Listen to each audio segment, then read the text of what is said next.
Hey there. I'm Dr. Patrick Hickey, or Dr. H, as many of my students refer to me. I want to welcome you to another episode of the International Service Learning Experiential Medical Education podcast. During each episode, I will be interviewing healthcare-focused students and faculty from high school to university that have had an opportunity to participate in an international service learning trip. Additionally, I will be discussing the benefits and challenges to international service with healthcare professionals that have served abroad, as well as industry leaders in healthcare, education, study abroad, spirituality, and those living in the countries being served. I'm very excited to have Dr. Brewer Eberly as my guest today. I've had the privilege of having Brewer as a former student, and I'm very eager for him to share with us his unique journey in healthcare. Brewer graduated in 2013 from the University of South Carolina with a Bachelor of Science in Biology and the USC School of Medicine in 2018 with his medical doctor degree. During his med school journey, Brewer took some time off to pursue a Master of Arts in Christian Studies and a certificate in Theology. During his undergrad years, Brewer joined me on a service learning trip to Belize, and presently he works in clinical practice in Raleigh, North Carolina. Well, good morning. I'm real excited today to have Dr. Brewer Eberly with me. Full disclosure, Brewer and I have known each other for quite some time, and Brewer went on one of my service learning trips. I believe it was to Belize way back when. This has been a walk down memory lane for me of sorts, and speaking with a lot of former students who are now in great positions. And Brewer is now an active MD working in the community, and real excited to reconnect with Brewer. He's had a very unique path in healthcare, and I'm excited for him to share that path, and excited to reconnect with him. And Brewer, just starting off, just tell us a little bit about yourself, where you're from, and what you're doing. Thanks, Dr. Hickey. It's a delight to be with you. And for anyone who's listening, Dr. Hickey is one of the men who more or less made my vocational life possible as an undergrad. And so it's a delight to sit with you, Dr. Hickey. It really is. So my name is Brewer Eberly. I'm a family physician working at a direct primary care practice called the Fisher Clinic in Raleigh, North Carolina. And then I'm a McDonald Agape Fellow serving the Theology, Medicine, and Culture Initiative at Duke Divinity School. And that has me seeing patients in a clinical context at home, sometimes for house visits in the clinic. And then I also have admitting privileges, which is a great gift as a family doc to sort of follow our patients through all three of those domains of care. And then my academic life is spent asking questions at the intersections of Christian theology and aesthetics and bioethics, and working with friends and colleagues to think about things as wide-ranging as, for example, medicalization today. What does it mean to have a kind of symptom framework when we look at issues of loneliness or isolation that plague folks today? So big questions. I love that part of my life. Most of my life is clinical, but have this kind of unique space set aside for intellectual work and writing and thinking.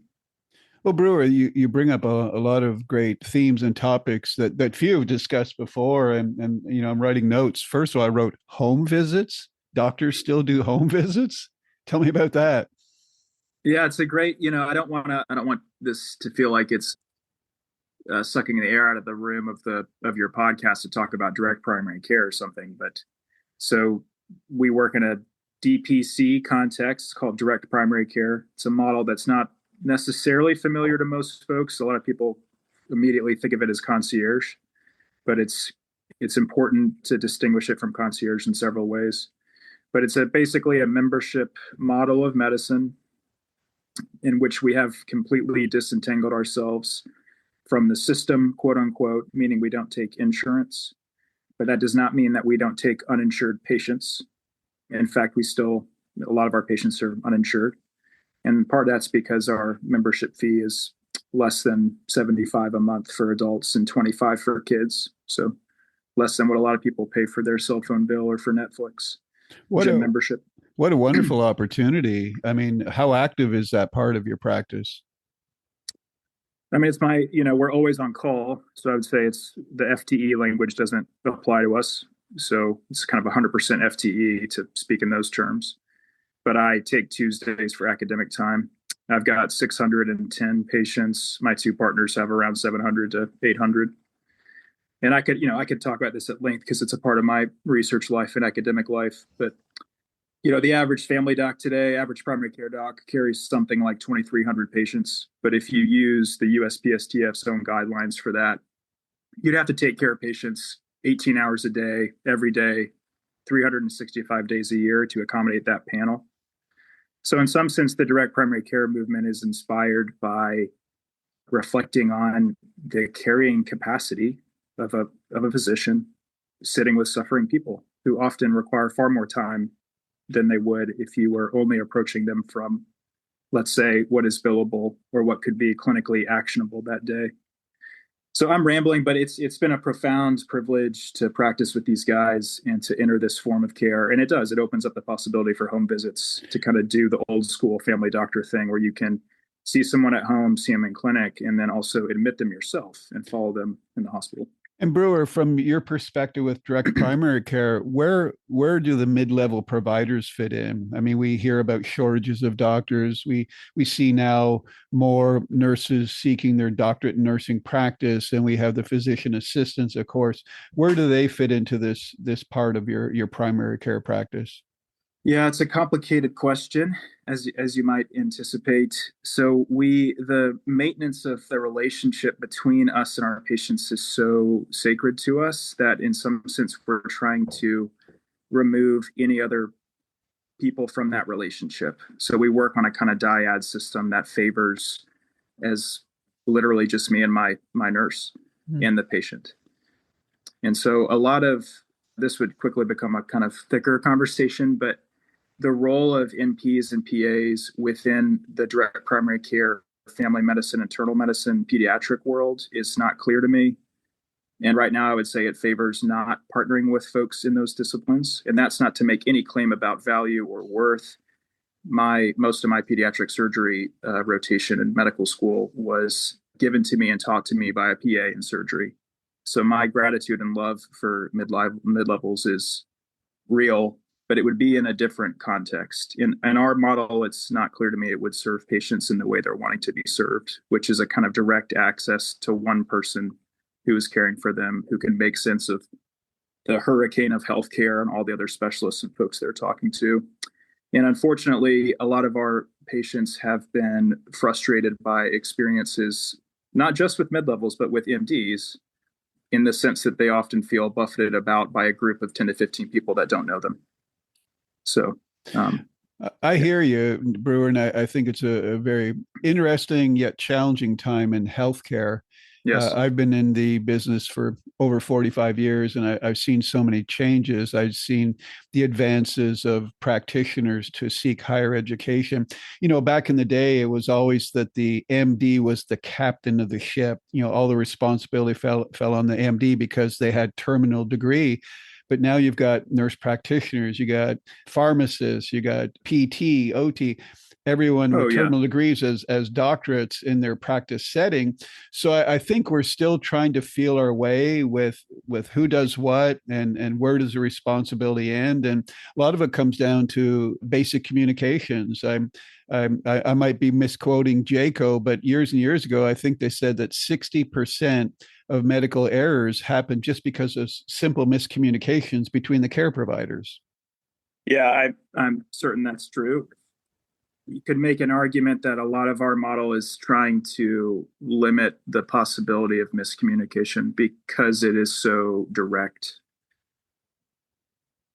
So, I mean, a lot of my patients have complained about, for example, finding a phone tree, having conversations with people that quickly you begin to discern that they don't really know who you are, that they're kind of skimming the chart beforehand to get a sense of who you are. Brewer, let's. I mean, I've got a lot of questions to ask you, and I want to delve into more of your practice, especially your work in divinity. But before that, I'd like to take a little walk down memory lane. I know it's been quite a few years since you took that trip to Belize. Can you recall at all? I mean, what prompted you to go on that trip? Did you have a service heart already at that time in school? And is there anything that stands out about that trip so many years later? It's always tricky to claim a servant's heart. That probably means you don't fully have one. So I would say I was probably, frankly, Dr. Gay, it probably was you kind of encouraging me to do it or inviting me, but I can't remember exactly what prompted it. I had grown up in a church context in which short-term mission work was just a part of what you did as a Christian in the South. Maybe we can talk about that as being both good but also bad in some ways. But no, I think I was following your lead and following my peers and friends who were also interested in the trip.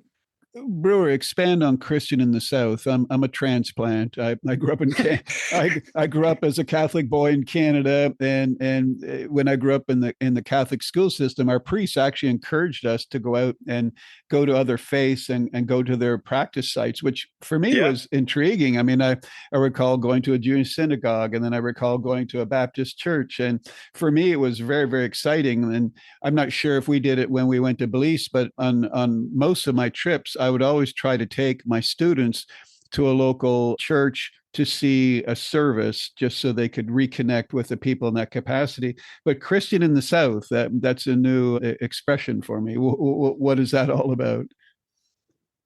Yeah, goodness. I mean, this could be a 6-hour conversation. I mean, Flannery O'Connor talks about the Christ haunted South, right? The sense in which the Southern Bible Belt culture is its own ecosystem of Christian thought and practice that sometimes does and sometimes does not align with Christian tradition. And you could say this about like other parts of probably every part of the planet, right? In terms of the different ways that Christians gather and sing and worship and so forth. What I mean by what I was saying is that there's been a ongoing discussion that's become more, I would say, a buzz topic over the last 5 years of the extent to which short-term Christian mission work is or is not actually helpful to the folks that we would hope that it serves. It often, unfortunately, and this has been my experience sometimes, is that it acts more like a kind of medical tourism, spiritual Right. tourism model, right? Where you're not really being formed in such a way that would call you back to that community. The case in point for me on this is like cleft lip, cleft palate surgeries, where often folks will fly out to do the first part but won't come back to complete it.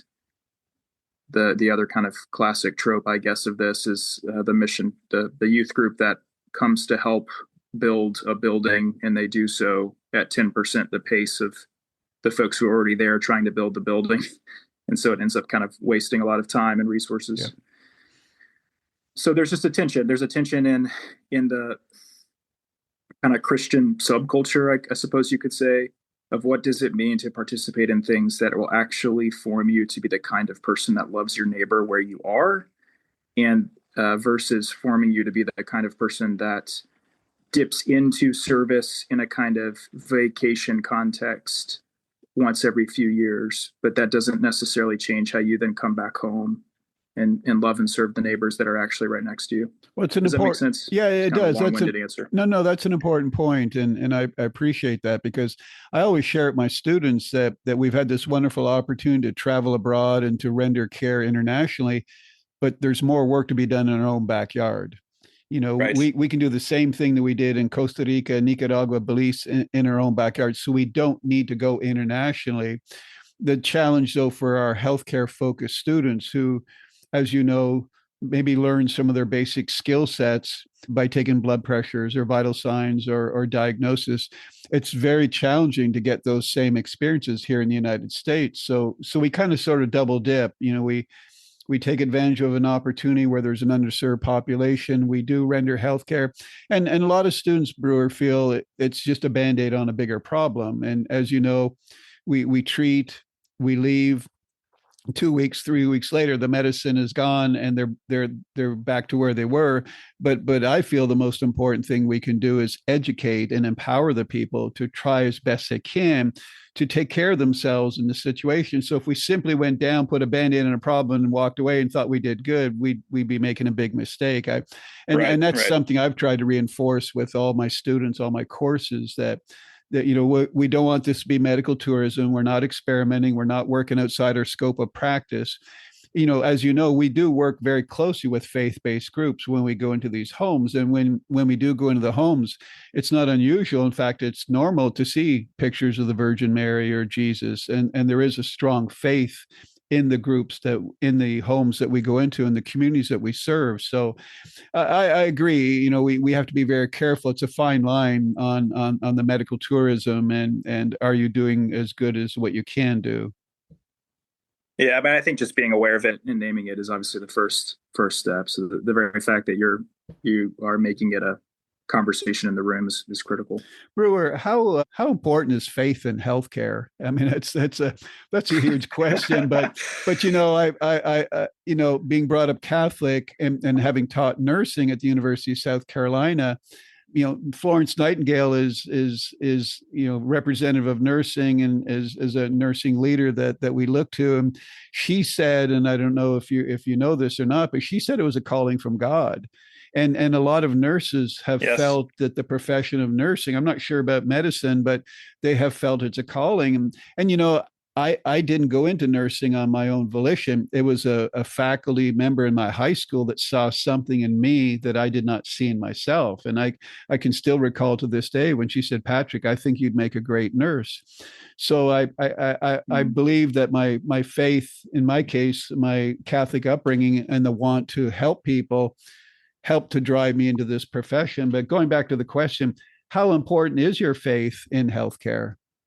Well, my goodness, I mean, there's so much to say there. And in some sense, it's really two questions. The sort of first question you asked of how important is faith in general to healthcare writ large, and then how important is my personal faith? And those are two different questions, of course. And just to riff a little bit on the Nightingale passage, we have our fellows read that as a part of the Theology, Medicine, Culture initiative. And it is a beautiful piece, like Nightingale's vision of the nursing profession she literally just sort of bursts into the doxology insofar as she's claiming nursing as fundamentally the care of the suffering other. And insofar as it is that in this radically embodied way, and often far more embodied than most MDs experience, it's like a fundamentally Christian act. And that's not meant to make non-Christian nurses uncomfortable. It's actually just to say that the practice itself is that beautiful. It's that worthy of praise. So faith, how is my faith important to me? This is the kind of question that is so big that it's actually very hard to answer succinctly. But the best way I would say it is that it's like asking me, how important is being a father to you, or like being married and having children? Like it's inseparable from all of my life. Faith is not a pair of glasses I put on one day and take them off the next, or that I put on if I'm sitting with a Christian patient and then take off if I'm sitting with a skeptical patient or something. It is everything, right? So yeah, I would just say that for me and for many, it's not a drawer one dips into when they sense they have to activate the spiritual parts of the biopsychosocial spiritual model. It is the whole game. And then in terms of is faith's importance in healthcare in general, and maybe we can talk back and forth about this. I mean, it's all over the literature. Patients actually do desire that their clinicians be able to speak with them at the plane of their spiritual practice. And most patients long for it. And it can be profound when you enter into those questions of hope and life and death with someone, especially someone who may not share your tradition. One of my favorite memories of residency was kind of talking about different ways of viewing the body between the Christian and Islamic tradition with one of my Muslim patients. And it actually required a willingness to go there, so to speak, in order to help this patient think about what choices she could make to better support her eating and her health. Well, Brewer, you bring up so many good points. You talked about, I believe you just talked about terminal disease. How how how does your faith help you with someone that's got a terminal diagnosis, and how do you approach that when you do have to initially break that news and then care for that patient through that process? Yeah, huge question. It's not formulaic. I mean, I think that'd be the first thing I'd say is that the Christian tradition at least teaches us to approach every patient as being, in some sense, of infinite human worth, meaning that you can't know all you need to know simply by showing up and looking at them and making your clinical assessment in 20 minutes. That would be approaching the patient as an idol versus approaching them as what we would call an icon, as a living presence that reads you back, so to speak. So that's the first thing I'd say is like approaching someone with a terminal diagnosis or someone where I'm nervous that that's the case. I mean, this is not a huge part of my life in family medicine, but it has been the case a few times. And then just talking with colleagues who work in hospice and palliative, you're making space. That's the first move. So a kind of abundant capacity for spiritual hospitality, as Nouwen would say, to receive the person in front of you as they are and to let them unfurl before you at their own pace before you start sort of forcing them to enter into your framework of questioning. And then I'd say I like to ask people what they stand on. What do they hope for? I find can be a really helpful way to approach the question. There's all sorts of like spiritual tools, the FICA, for example. But I think sometimes those strike patients as forced and kind of contrived. And so just approaching them as a moral friend where you are trying to seek their good and being candid and gentle with questioning how they're thinking about what might happen. You know, if it's a Christian patient, I will sometimes ask them what tradition they are coming from and how their tradition thinks about suffering and death. Because, you know, Christianity is a big tent. And so getting a sense of how, for example, a Southern Baptist or a Roman Catholic or Greek Orthodox patient thinks about suffering will be really helpful. And I could say way more. I don't want to ramble. This is like, again, this is the kind of thing that we actually do, in fact, spend months talking about at the TMC because it's such a vast, I mean, death and suffering, my goodness. Well, Brewer, it's so thought-provoking. Yeah. And I found through the years of teaching and being in healthcare that it's a topic that's not discussed that much and not openly. And I don't feel that we're well prepared enough in the college setting in curriculums to teach about it. And back in the nursing program, I've had the hospice nurse come in as a guest speaker, and I try to prepare my students, and I kind of sort of half jokingly say, bring a box of Kleenex, because I mean, she's going to be going over he or she's going to be going over some stories that are really going to touch your heart. And I also share with my students, going back to what you said about Christians in the South, I also share with my students, because we have a lot of transplants like myself from the North and all over the United States, that it's not unusual in our local hospital settings that a patient would ask you to pray with them or to hold hands with them. And having worked in a variety of settings in the hospital, most specifically in the operating room setting, I've seen many a time in the holding area right before the patient goes to surgery that the physician and the family and the nurses will all hold hands and have a prayer.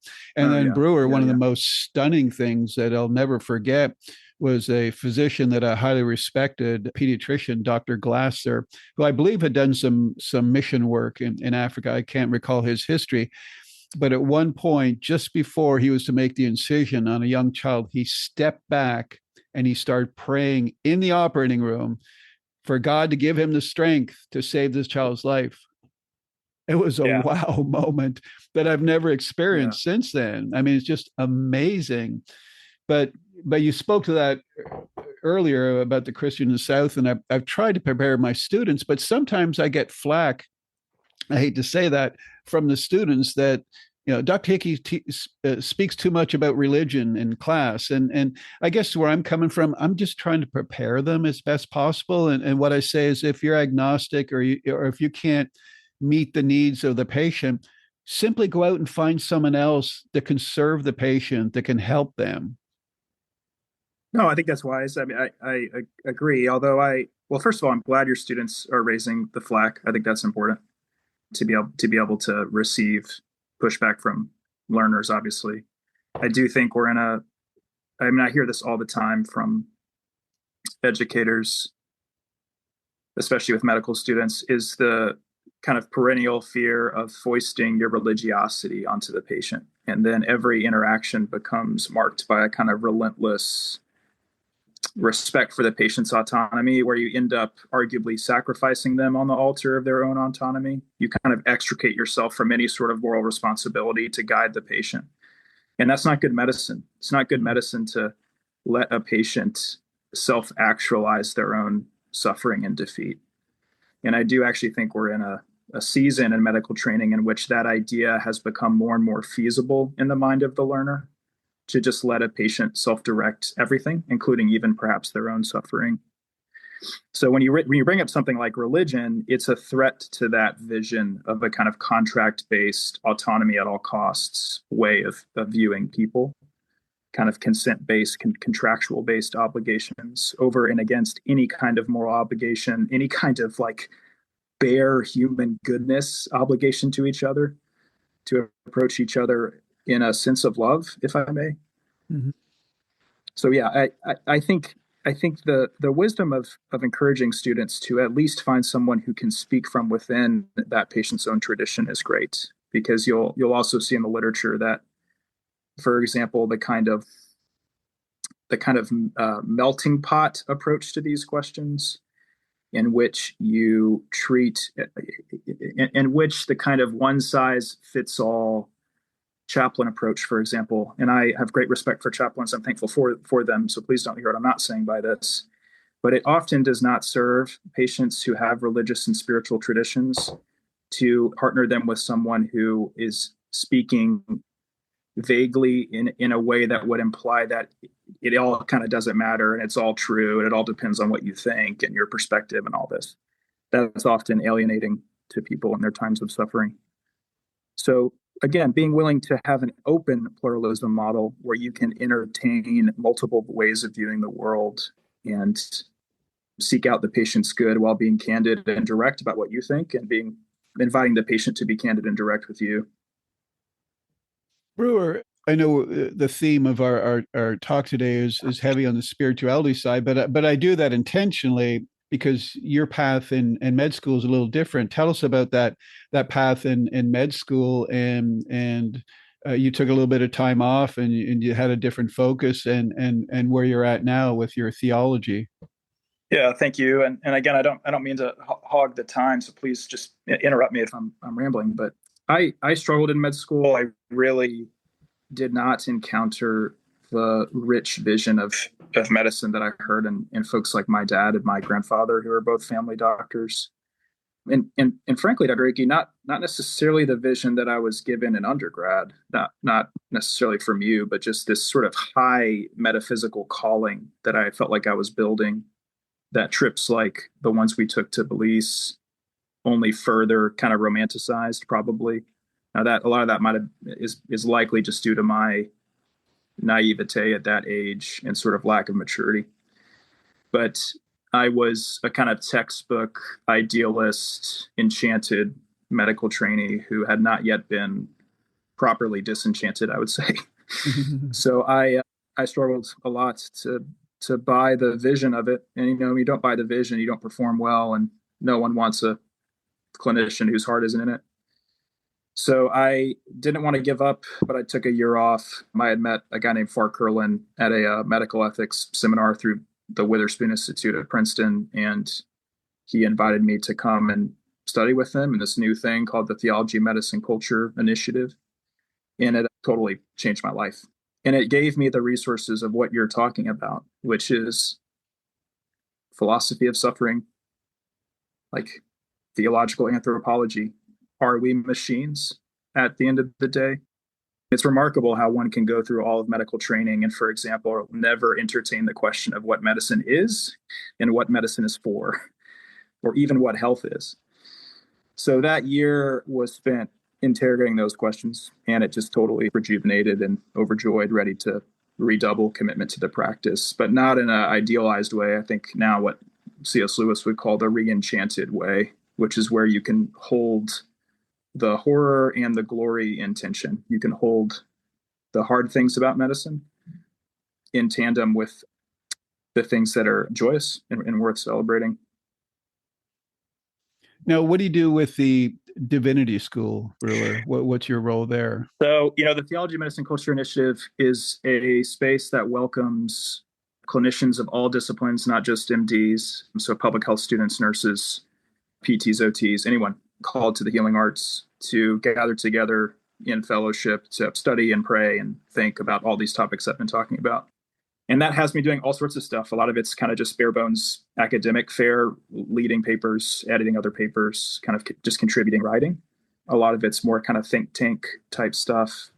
The biggest part of my life at Duke Divinity School is parallel curriculum and parallel community design. Meaning I spend a lot of time thinking about how weary, burnt out, morally injured clinicians join together and how to write curricula that set a table for them to literally eat together, but then also to discuss these questions we're talking about of what is medicine, what does vocation even mean in a time in which people are increasingly skeptical of the language of calling. Well, Brewer, that I appreciate that. That actually is a great segue into my next question for you. When you look at your peers, at your fellow clinicians, and their spirituality and their dependence on their spirituality, do you see that as being very prevalent, or do you see a void in clinicians depending or using their deep faith? And also, question number two, that's for your peers. What do you see in the patients and the families that you care for? Because what I've seen in the news, and you've probably seen it a lot too, is there seems to be less and less people going to church now. There seems to be less and less people that are practicing Yes. in the faith that they were brought up in. So I just wonder if you see a void in your peers with the practice of spirituality, and then do you see equally that same void in your patient population? I do. I'd have to slow down and think a little bit on the extent to which they overlap and the extent to which they bear. And I don't mean to say void. Oh no, saying that there is a void. I mean, you know what no, I'm trying to say. I know very much what you're saying. I mean, you're describing something that has been well described. The kind of great unmooring of creaturely life. I mean, read people like Wendell Berry or Charles Taylor or Alistair MacIntyre. These are philosophers and thinkers, agrarian essayists, poets who have talked over the last 50 years about the ways in which we have, you might say, gained the world but lost the home. That we have lost a sense of a shared story or tradition. And if you can't articulate the story that you're in, then it's going to be really hard to know where you've come from and where you're going. And you're going to feel adrift and lost. And I think that marks certainly clinicians who, I would argue, in general, struggle to tell the story of medicine, struggle to tell the story of what it is we're about here. And then with patients, there's a similar malaise. There's a kind of, I mean, I see this in clinicians too, a kind of heartache, if you will, a sense that something is greatly off about medicine that we all seem to feel but can't quite perfectly articulate. Things like burnout and moral injury describe really important features of that conversation, but they're insufficient to fully capture what's going on. Burnout ultimately is a kind of, it comes from the language of industry, right? You need resiliency to be tanked up enough to be able to go back to the system that's burning you out. It's a machine-based vision of the human person, a work-based vision. And I can say more about that, but I won't. I'll pause. Well, Brewer, having been in healthcare forever, I see that a lot of healthcare practitioners build walls, or they toughen up, so to speak, and they have leathered skin because, as you know, when you deal with death, dying, pain, and suffering on a daily basis, it's hard not to get burned out. It's hard not to let each and every one of those patients and their families get to you.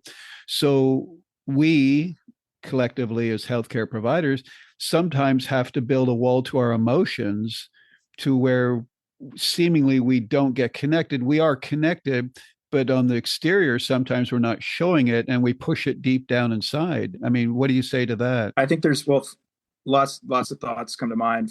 There's competing data on this. Like I've read multiple studies that suggest that people that are, for example, more engaged are more likely to burn out. Whereas I've also read studies that would say that the person who has thickened their skin actually is more likely to burn out because they have not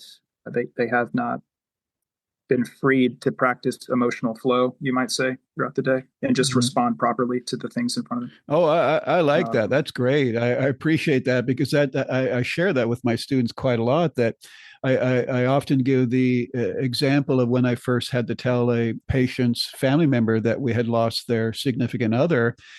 And I wasn't prepared to do that. I was a nurse in a level 1 trauma center. I remember walking in to tell this poor lady that we'd lost her husband.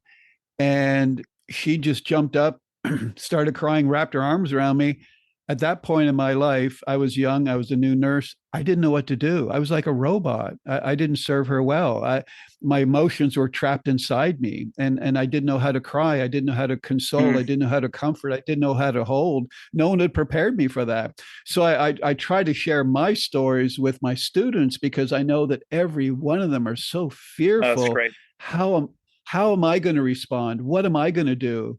There's no classes, there's no right or wrong. And I tell them, each of you in your own way are going to have to learn how to do it. But here's how unfortunately I was not able to respond. Hopefully, God bless at that early age, they've not had a lot of pain and suffering, death and dying in their lives. They all want to ask the question, but they're so fearful to ask the question. And Brewer, how do you prepare? I mean, I know we talked about how do you deal with someone that's got a terminal disease, but how do you actually prepare someone for that? How would you counsel an up and coming healthcare provider on how to best prepare for that potential situation? I think I would. Well, thank you first of all for the story. That's a beautiful story. We need more stories like that. To my point, that we just need more stories that capture a sense of what can happen. Mm-hmm. I think I would start with actually a word you just used, which is not meant to be scrupulous about it. But do you see yourself? This is what I would say to a medical trainee or a learner. Do you see yourself as a provider whose job is fundamentally going to be to provide a product to a healthcare consumer insofar as it is legally available, sincerely sought by the patient, and insofar as you are ultimately a gatekeeper of healthcare goods and services? Is that your vision of what's going on here? If that's your vision of what's going on here, it'll be very hard to practice what you're talking about.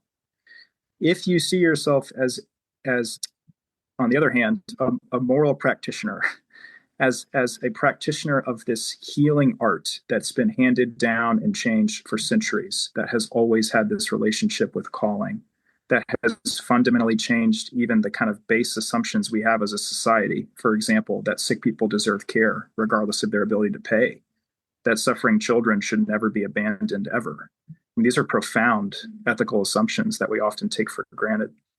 If you see yourself as operating on that plane in which you are bearing with and witnessing wounds and sitting with suffering people, then the kinds of stories you're talking about, Dr. Hickey, will be critical for all of us to hear and to share with each other and to learn ways of what Stanley Hauerwas calls suffering presence with suffering people.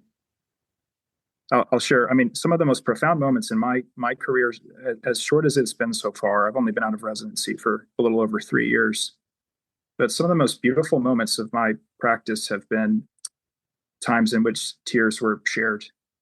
And I sincerely do not think that was, quote unquote, crossing some line or not maintaining some kind of professional boundary or a failure of grit. In fact, I actually think it requires a kind of grit to enter into those spaces and be willing to practice tears, you might say.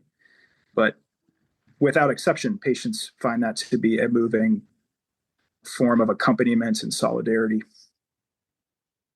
Well, I appreciate you also bringing bringing that up, because that is another topic that I address with my students is crying. I've had so many students ask me before, is it okay to cry? And it's interesting. On one of my earlier podcasts, I interviewed one of my students, Maddie, who is in her gap year right now. And she shared that on one of her service learning trips, they did reflection in the evening, and they went around the room, and a couple of students shared some very tearful stories, and all of the young ladies that were in the room cried, and they had a couple of males with them and they cried. And she said that was so unusual to see that, but she was so happy to see it also.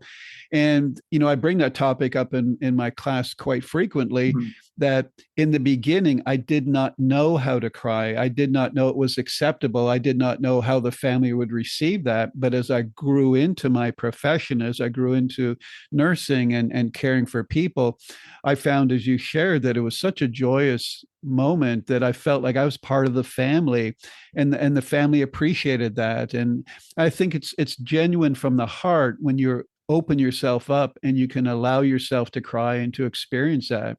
And that's such a genuine joy that I think so few people have experienced, because we bottle it up and we keep it inside. Yeah, I agree. I agree.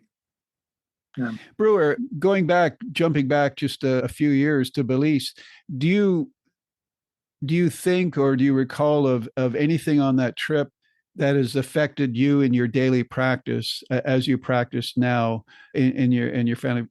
Can you connect the dots, so to speak? Maybe not a specific situation, but a general theme from something you experienced there that has helped and changed you, informed you into the practicing physician that you are today. I think so. To be transparent, I don't know that I would have been able to say this in response to that question without actually opening up that journal and just kind of flipping through it. But I had the same question for myself. I was like, here I am being invited to walk down memory lane with Dr. Hickey, who I mean, you made so much of my life. And this is a 13-year-old document, right? So it's sort of fascinating to open it, and a lot of it's overwrought and kind of embarrassing to read, really. But I had the same for our question. Listeners. What I was going to say, Brewer, for our listeners, sorry, just before we jumped on, it's a Zoom video, but it's going to be an audio podcast. Yeah, good. And I shared with Brewer that one of my earlier podcast interviewees, Katie, who was actually on the same trip with Brewer, made my day by showing me her two journals that she journaled in. And when I brought that up to Brewer just before we went live, he pulled his journal out. So it really warmed my heart that here we are 13 plus years later, and that journal is still there to reflect on. So that's what he's talking about. But I'm sorry, go ahead. No, I'm glad you gave that framing. I just to say, like, I'll say three things: the breadcrumbs, if you will, connecting the dots.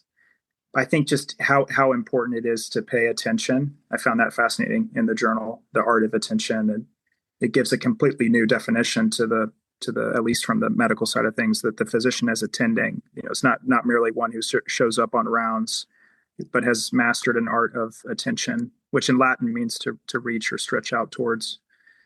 And then discernment of calling and communion with other people in community.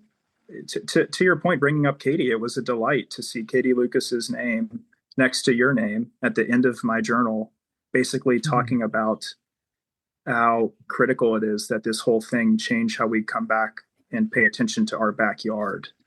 And so that you already said that at the beginning of this conversation, but it was fascinating to me to see that concluding in the journal of, like, yes, this was beautiful, felt like living in a dream in some sense.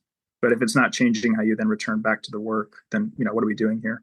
And how that's the reason I name it that way is because that's not, I think often, especially in medical circles, there's this pressure that you've got to figure it out in yourself alone. Like, you've got to go in some cave and determine your calling.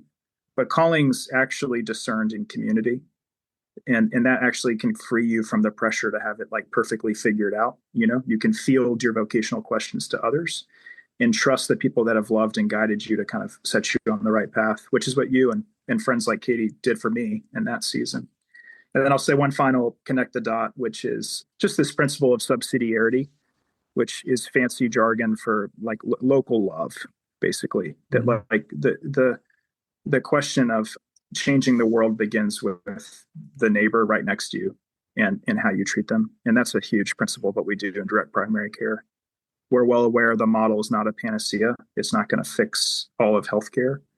But for those in our city who are crying out for a different form of medicine, and for weary clinicians right next door to us, it is a form of taking our love to the ground, if you will, right in our own backyard. So, Brewer, I truly feel blessed to have met you. Oh, likewise. Sorry. This is so good for my heart and soul to see where you're at and what you're doing and how you're making a huge difference. And I feel very privileged to just have had a little part of being a part of you, and that's huge for me. And it's so amazing, 12, 13 years later, here we are. And I mean, I'd love to pull a chair up and sit down with you. We could talk for hours over a cup of coffee. Yeah. One thing I want to ask you, Brewer, sure. and I talk a lot about this, and then I'll go to a final question. How important? Let me preface this. I spoke to one of my former students, Namak Patel, a few days ago on a podcast, and he did a lot of work on physician communications and the lack thereof, and everything from medical charting to getting at eye level with your patients and human touch. How important is the human touch aspect of when you're meeting with a patient? For example, when I meet with a patient, I usually reach out and I just put my hand on their shoulder, or I touch their arm, and in my mind, I'm making a physical connection, because, as you know, most of the time, the patient that's in the hospital setting, they really don't want to be there, number one.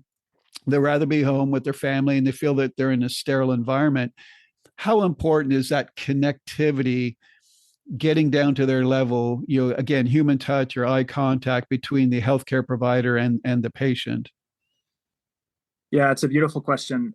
Thank you for asking it. It's one I wrestle with a lot, because in the hospital, I would say I'm very quick to reach out and touch. One of my practices is I'll often kneel. I mean, literally, like put my knee on the ground and kind of sit in this awkward half seated kneeling posture next to the bed if I can't find a chair. I don't try to do that in some awkward way, but I just think it signals like I'm ready to just kind of stay here, and like I'm often below their eye level at that point, so it changes the power dynamic and all that stuff. Yeah. And as a Christian, frankly, there's something about the practice of kneeling that I think signals something sacred's happening here. In the clinic, I wrestle with this a lot. I almost never touch patients. I think because, at least in the clinical space, I'm often creating a space for the first time for people to share wounds they may have never shared before. And that's actually a profoundly intimate thing already. Yep. And so my style, I suppose, but although if I was teaching a resident, I would probably still encourage something like this, would be just to be very careful how you then combine someone talking about, everything, a broken marriage to abuse or something. If they're talking about that, the way that you then reach out and touch them could make things much harder for them. Oh, totally. So, and I agree. It's time and place and understanding of where you're at, and you don't want it to be misinterpreted. Totally true. Yeah. But it is good. I mean, I appreciate you bringing it up and talking about it, because it is something I believe that we all deal with, because depending upon your upbringing, some people came from families where they hugged all the time. Yeah. Some people came from families where they shook a hand. So, it's hard, to bring whatever your experience was into the clinical setting and then try to change things up depending upon the scenario. But it is a good point. I appreciate that. Brewer, one of the people that I interviewed some time ago actually interjected at the very end of the podcast interview favorite books that they've read. So I've been asking that question ever since, it's a wonderful opportunity, and I don't have enough paper or ink here to write down all the books that you're probably going to recommend. But if there are some powerful books that have guided you in your practice or that you recommend, and there's been some good ones that have, Atul Gawande and some of his books. But if there's a few, 2 or 3 that come to mind, I apologize, I didn't prepare for that. But you've already mentioned some authors and other topics. If you do have a few, I think our listeners would really appreciate it. Sure. And in particular for a clinical audience, is that books that would serve Either yeah. or. I mean, anything medical related or spiritual related that you feel our listeners would grow from reading. Sure. I mean, I'll say, I mean, I'll just rattle off some that are coming to mind. I mean, I think Paul Kalanithe's When Breath Becomes Air, probably the most important medical memoir in the last 10 years. I mean, it's just exquisite. Definitely one of my favorites. And I think that was on my syllabus for my course. And again, I never know if my students are reading those books, but again, highly recommend that book. Yes. Sheldon Vanauken, A Severe Mercy. This is an exquisite book about it's one of those books that's kind of about everything: beauty, death, faith, God, doubt, medicine. It's kind of all there. I've read it 7 times. I mean, it's profoundly shaped my life. Severe Mercy. A Severe Mercy. Okay. I think for someone who's philosophically minded, getting at some of these questions that we've talked about, Jeffrey Bishop's The Anticipatory Corpse: Medicine, Power, and the Care of the Dying. It's one of the most important, I think, philosophical books written about the practice of medicine in the last 15 years. Completely changed how I think about how medicine malforms people often, and what it might mean to discover ways of being counterformed, if you will, or reformed to care for others, especially in settings like the ICU. And then I'll say, I mean, this just was popping in mind, that my favorite book over the last 12 months has been George Saunders' Lincoln in the Bardo.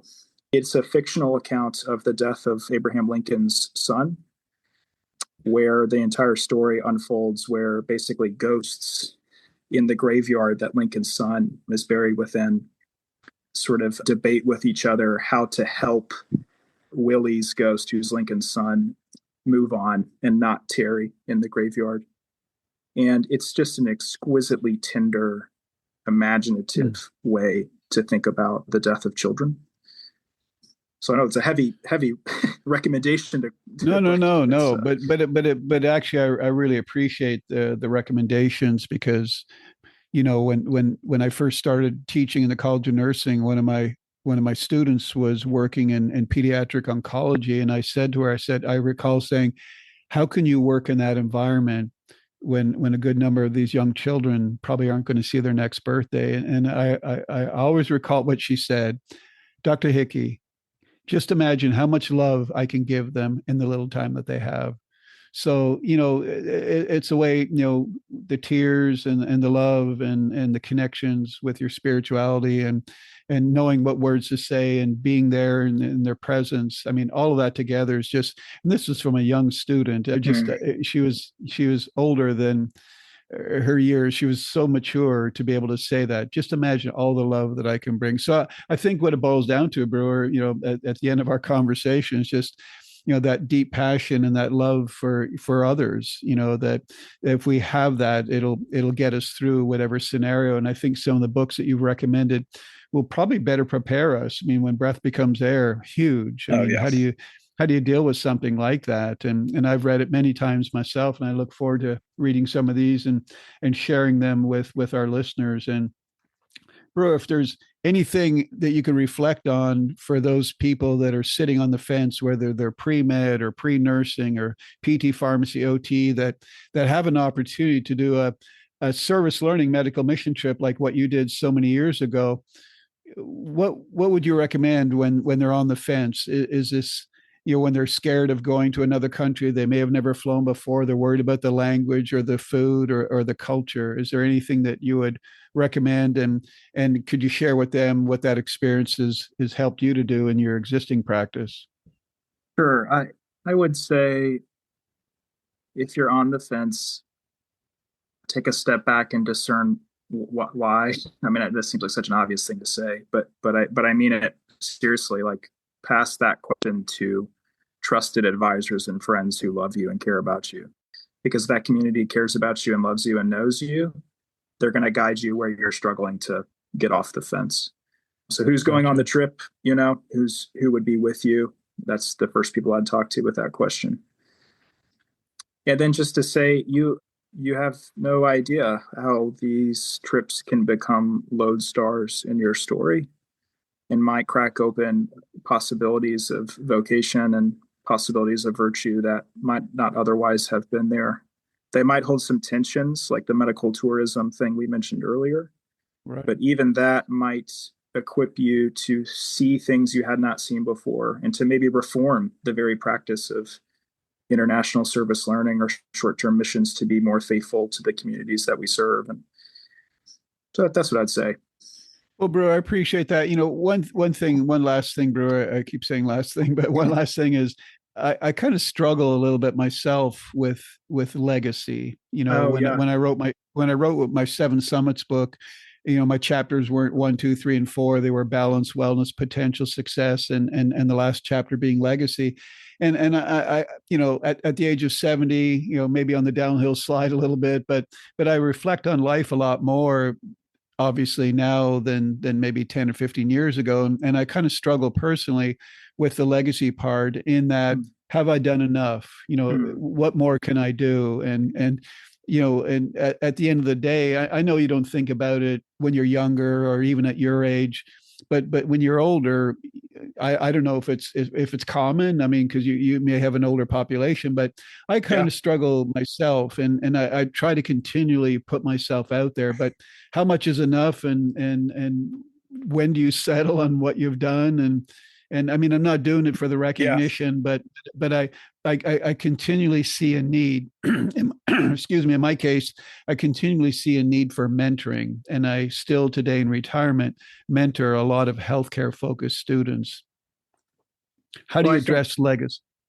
Yeah. Well, first of all, Dr. Hickey, I think you are you're a nurse not only of patients, but a nurse of folks discerning their vocation, right? And that's a great gift, and as I see it, just a part of the gift of who you are, who you've been to me, and who clearly you continue to be. It just kind of pours out of you. So your legacy is easily traced by all sorts of folks who I suspect are going to pop up on this podcast in spades. I think to the larger question, you're making me think of my patients. I mean, when I sometimes break down when patients are asking the questions you're asking, I like to draw on a sociologist who talks about how, for example, the 30s are the decade of editing. For most people, certain life options are going to begin to close down. You can't bear fruit on every branch of your life. You're going to have to make some commitments some places and prune some places back and so forth. It's not that doesn't stop when you're 50. It's just that in the 30s, it tends to be particularly true. Likewise, in the 60s and the 70s, I sometimes will talk about the language of harvesting and imparting, that the 60s are often, not always, but often a decade where you are taking in all that you've done and kind of bundling it for preparation in the 70s of now imparting all you've done, kind of summarizing, writing the sequel to Seven Summits. I don't know what it would look like for you. And then the 80s and 90s are, I like the language of savoring and preparing. I'm getting this from John Tyson, by the way, if folks are curious. But the 80s are a time in which you can savor all that life's brought. And then the 90s, again, not always, but almost without exception, are preparing to die well. And again, these decades, some people, of course, are thinking about preparing to die well in their 70s or even their 60s. Yeah. So I don't mean to be strict with the numbers, but you see the point I'm making. I think. No, that's great. Yeah. Oh no, I look forward to reading Tyson. I mean, I've often wondered that. I think I'm in a good place. I hope I'm in the place where I need to be right now, imparting a lot of knowledge and expertise, and yet savoring what we've done in life and preparing. I think that's perfect. And again, we don't see enough of that. I wish that was more open. I wish more people spoke openly about it. I wish more people were as well prepared. Me too. And I appreciate that you send. One thing you mentioned was a gift. One of the people I interviewed earlier was Blake, and Blake's doing his emergency room residency. He said how wonderful it is in healthcare that we have this gift. We have a gift in healthcare to make a difference in people's lives, to get up every single day and know that we're going to make a difference in people's lives. And I thought, how refreshing to hear that, because, I've often shared, and I have a lot of Hickeyisms, but I've often shared that I want all of my students to have two things in life, and it's two things that I have. Number one, I love what I do. Number two, I know I'm making a difference. If you can find your future career path, your future profession where you love what you do and you're knowing you're making a difference, you've made it. Because if you look around you, there's way too many people that greatly dislike their job, greatly dislike going to work. But I think in healthcare, we have this wonderful gift as Blake shared with us, and you've mentioned that gift also. Yeah, I love that language of gift. One of my professors, Ellen Davis, she says that the alternative approach to life, to carpe diem, is not seize the day, it's receive the gift. That's a different disposition to life, an open-handed reception of all of life as a gift, and to realize that, especially in medicine, what a profound privilege, and we need more stories that capture that. And sometimes I tell, if I'm counseling, for example, teenagers or kind of folks on the cusp of college, or stepping back into the shoes of where I was 13 years ago, I'll often draw on Frederick Buechner, which parallels exactly what you just said in the two things you shared. I think of, where does your deep passion, your deep joy and longing meet the world's deep need? Where do you see wounds that are crying out for healers, and where does your deep gifting and talents align with those wounds? And if I may just maybe offer one final thought that's come to mind, is I do think that's part of what I perceive in medical training today, is that for some reason, this image of, at least when, I don't think this is necessarily true of nursing, I don't see that at all, but in terms of MDs, this image of the physician as someone of high social prestige who will have a lucrative and stable career, who's good at science and has a sense of wanting to help people. Those are all fine things, but those are external goods to the practice of medicine. They're not internal to the practice. Versus the kind of student who says, you know what, I really just want to tell the truth as much as possible about what I see. I'm willing to work really hard doing something that may not often be thanked in the ways that I might expect. And when I see suffering people, I want to enter into that space and make that suffering, help that suffering to cease, or at least be present to it. That's what I'm often looking for when medical trainees or folks interested in medicine ask me if they should do it. I try to probe the extent to which they actually want to be around suffering people, the extent to which they can work really hard doing something that's not always rewarded, the extent to which they can tell the truth. But I'm not so much as interested in the numbers and the social prestige stuff. So thank you for sharing everything today, Brewer. Thank you for the gift that you've given me, the gift of friendship and the gift of knowing that we have wonderful individuals like you that are making a huge difference on the lives of others. So again, very blessed to know you, and very excited for you and where you're going in the future. Thank you, Dr. Hickey. It's been a gift to sit with you, and I really, there's no flattery in this. I mean, we stand on the shoulders of those who formed us, and you are among that group that has formed me. So thank you. Well, it's a true honor to have been a role in my students' lives. And, I've been so blessed to be able to travel with my students and to make a deep connection when we're working shoulder to shoulder. It's that experiential education that's so integral, I think, to our success. I mean, I can teach culture in the classroom. I can teach language. I can teach a lot of things. I can tell you how to hold a person, but until you actually get there and do that, you're never going to really understand. So again, very, very blessed to have shared that with you. And thank you again. Yeah, thank you. I want to sincerely thank our guest Brewer for his willingness to join us today on the International Service Learning Experiential Medical Education podcast. But most importantly, I want to thank Brewer for the passion that he has shared with us, specific to his own unique journey in healthcare. As a doctor engaged in clinical practice, Brewer has already touched many lives, and due to his extensive training in theology, he's been able to create even more positive outcomes for patients and their families.